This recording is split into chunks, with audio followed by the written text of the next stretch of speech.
What's up, guys? Another video today, Walmart Type R. I've recorded this video at least 3 times today, so we're gonna try to knock it really quick and try to get straight to the point as much as possible in like 20 minutes or less, maybe 15 minutes or less, but let's get right into it. So the title of today's video is why I believe young adults need the book of Proverbs today. As a Christian guy who tries to pursue the faith as much as he can, I'm not perfect at this, but I do believe that the book of Proverbs, a lot of people can learn. Why do I believe that? Social media influences everybody today. Everybody. You can see a photo of somebody with a Lamborghini or somebody with a Ferrari, and that can ruin your complete mood, depending on how emotionally vulnerable you are. Me, it does tend to trigger me just a slight bit, but what tends to trigger me most is somebody that just posts all that and that's it. And all they're literally motivated by is money, looks, fame, and that's it. Because that's not the true fact about life. As young adults, we might be influenced by social media, by our peers, by our family, and by just friends in general, you know? Social media is toxic. Facebook, Twitter, Instagram, all of it's toxic. YouTube especially. Toxic. Because life isn't about all that stuff. It's not living your life behind a screen, recording videos all the time, and doing all this crazy stuff. I try to drop videos because I love making videos about cars, and that's what my true hobby is. But if your hobby is reviewing your McLarens, your Lamborghinis, your Ferrari, how thick your wallet is, that's not life as a young adult. Don't get confused. Don't get phased out by what you're seeing in this life. I'm here to preach to you on the fact that Proverbs has the life and has the wisdom that you need to move forward in this life. So I'm recommending you guys to read Proverbs. I'm here to give you a quick summary about it and how it's changed my life. So here's a quick summary about Proverbs. Proverbs is a book about King Solomon, who is one of the wisest, one of the most well-known people in the Bible or ever in life, really. He was looking for wisdom onto obtaining control on the people of Israel. If I'm correct, if I'm wrong, drop it below in the comments. I'm preaching right now, and I could be wrong, but again, drop it in the comments. We'll fix it and discuss this in the comments. And God comes up to him and says, King Solomon, I'm going to give you anything you want in this life. Please ask. I'm paraphrasing. King Solomon says, can you please give me the wisdom to lead these people of Israel so that I can become the most wisest king or something like that. And then God says, well, since you haven't asked me for money, and you haven't asked me for anything of material blessings or anything like that, I'm going to give you everything. Plus what you just asked me for, the wisdom to lead the people of Israel. So that's why we got led to the book of Proverbs. From the start of the book, I've been told, from the start of the book, his friend, he was such a young kid. And from the end of the book, you get him as he's getting older. So if you read it in that way, you might be like, oh, this makes a lot of sense. But Ecclesiastes is part of this wisdom literature that's part of the Bible. And that's why I'm recommending in this, not only Proverbs, but getting the different perspectives from Ecclesiastes and getting the positive perspective of this from Psalms. All from the Old Testament. We're not even the New Testament. This is all from the Old Testament. You can learn a lot from the Old Testament. Like the people from the desert that kept on being ignorant and kept on complaining and then got to them snakes. Great books. I love the Bible. The Bible teaches you so much things that not one person can teach you. You know what I mean? And it's a great book. But anyhow, I digress. We're back to the topic. Proverbs, Ecclesiastes, Psalms. Psalms is a more uplifting, lovey-dovey side of the Bible where it shows you that, hey, God is everything, you know? God is the main purpose why you need him, you know, because you're not perfect. That's what Psalms is in the whole New Testament. Proverbs is more as of like, hey, listen, this is the father figure that you never had, and I'm going to tell you the cold hard truths, just how they are, just on this book alone.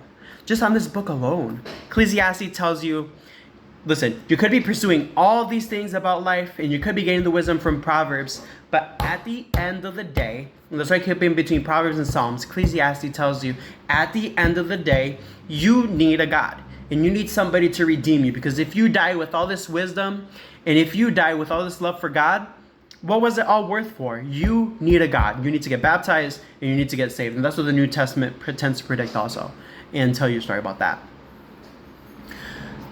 Proverbs tells you stuff about having a wife that's very quarrelsome, that causes issues. It tells you to avoid these. Proverbs also teaches you about having a wife that's uplifting, soft, and somebody that's going to be motivating. It tells you that that's a blessing of God of its own. Proverbs teaches you these things. Proverbs teaches you that life isn't always about money. I've gotten so many people telling me that, hey, we need money. We're young. We're supposed to be working hard. This is what our life is all about in our young years, is working, working, working. No, bro. No, sister. You don't need to be working all the time. You need hobbies, and you need stuff that actually motivates you to keep going forward. If you're working all the time and going to bed, going to sleep, waking up, going to work all the time, going to sleep, and just living in that cycle for the weekend, no, that's not life, bro. Life is not that. Life is about waking up every morning, being thankful about God to give you another day. You have wisdom in your side. You have a roof over your head. You have food. It's being grateful. It's being grateful. That's what life is all about. Life isn't all about money, and Proverbs teaches you that. Proverbs also teaches you about having a plan. It was teaching you about building a tower, and then the guy ends up on completing the tower, and then everyone mocks him. Have a plan for your life. Have it all lined up. Make a list. Have a dream board. I have a dream board. It tells me everything I'm trying to do within that year. Or maybe not even that. Maybe within the next couple years, because sometimes you won't even cross off most of your list if you have a big dream board. It tells you have a plan. Have a budget. This is why you wouldn't be so worried about money if you had a budget and you had a plan for your life. You know, most people who just blast their money don't have a plan. They don't have a budget. They're not having anything written out, and they're just out there spending their money lavishly. Is it okay to spend your money lavishly every once in a while? Yes. But if it's a constant rotation of lavish, lavish, lavish, lavish, and then next month's the same, no, that's not okay to live at all. It's not good to live that way, because you're living stressed, you're living depressed, and when you're getting your next dollar, and that's not life. Life is not that. Proverbs also teaches you that being nice to people actually reflects back at you. Life tells you to work and to save every piece of money that you get. Save every piece of money that you get and not help anybody. And that's what society is like, huh? Like cringe, bro. You know what I mean? So, it's cringe. It's literally cringe. Life is about helping others, donating your time to teach people how to do certain things. That's how you're going to bless people in this lifestyle. And that's the attitude I've tried to carry on for the most of my life in my 20s.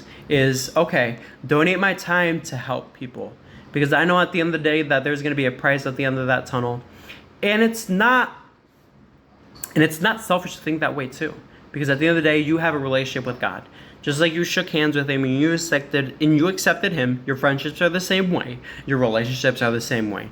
They have a certain idea of who they want to be to you, and vice versa, you know. They look up to you because of these qualities about you, and vice versa. God has that same relationship with you, but God tends to be a little bit more free-flowing, I guess. So like when you make mistakes, he's graceful enough to pat you in the back and say, hey, listen, I forgive you, but we have to keep moving forward. That's why I love God's relationship more than any type of other relationship that I have, whether if it's a girlfriend or a parent.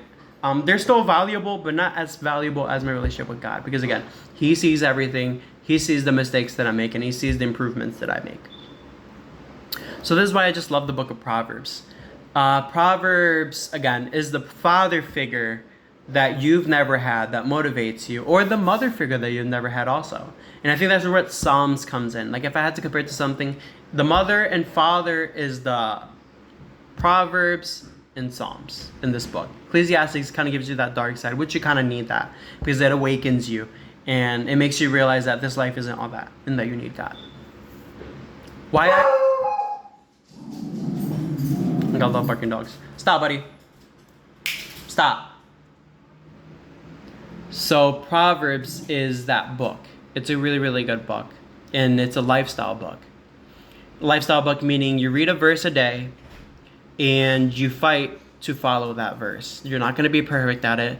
But as soon as I believe, as soon as you start adjusting to these Proverbs, you start learning, you start becoming more wiser and less foolish. Because the opposite of Proverbs and wisdom is foolishness. Spending everything that you have, spending all the time that you have on stuff that doesn't really matter. You might sit down in your bed watching TV for 8 hours straight right after work and going to bed and making that constant rotation again. That's foolishly spending your time on stuff that really truly don't matter. Foolishness also can be with your friendships, you know, it's choosing wrong friends. And the Bible tells you about that. Bad company corrupts good morals. The Bible is just a very, very, very great book for wisdom. Ecclesiastes tells you numerous times life's meaningless, it's pointless, it's dust, and at the end it motivates you to pursue God. Psalms tells you how much love God's got for you. Psalms tells you how loyal God is, how uplifting he can be, and how forgiving. It talks about his grace, his mercy over your life. And if I could recommend anybody what to start with in this book, most people don't like the idea of it being God pushy, most people don't like that, but eventually you should be building up the courage of the faith of understanding that God got on the cross, he gave this life for you because you're a sinner, etc., etc., etc. But they don't want to hear that first, so I generally recommend people Proverbs to get that motivational wisdom. Then they'll be like, wow, this guy was so smart, and I'm actually taking Proverbs into my life. Who did he get this advice from? And then that's where Ecclesiastes comes in at the end, and it tells you, I got this wisdom from God. And then it'll motivate you to say, oh, so who is this God? Okay, now you're reading the New Testament and you're understanding that Jesus came down to forgive sin and stuff like that. And how nice he was, how people spat upon him. They gambled his clothing.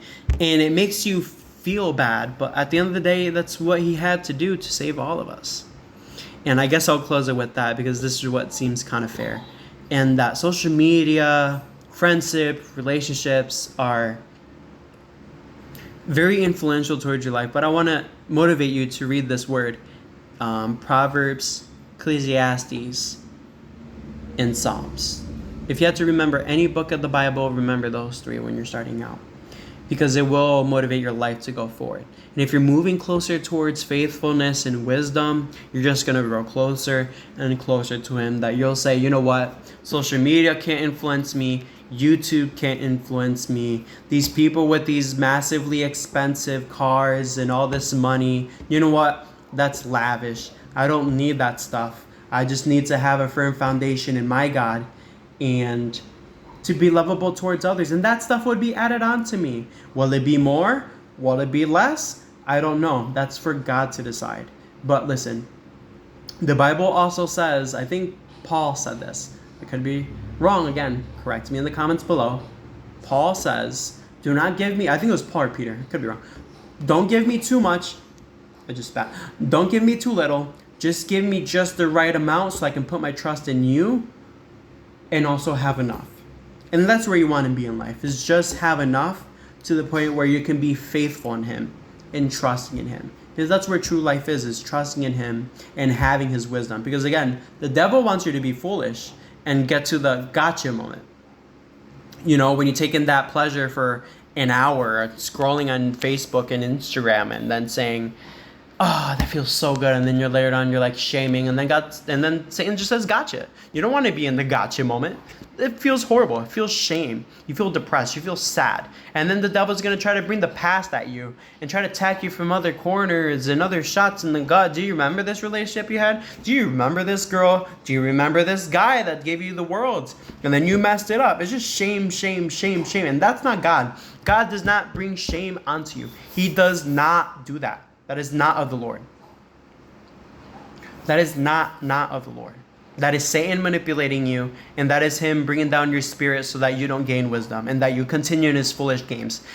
Satan plays games. God wants to lead you to an eternal life. Games are short. Life is a whole years and years. A game can last like 2 hours. It can last an hour.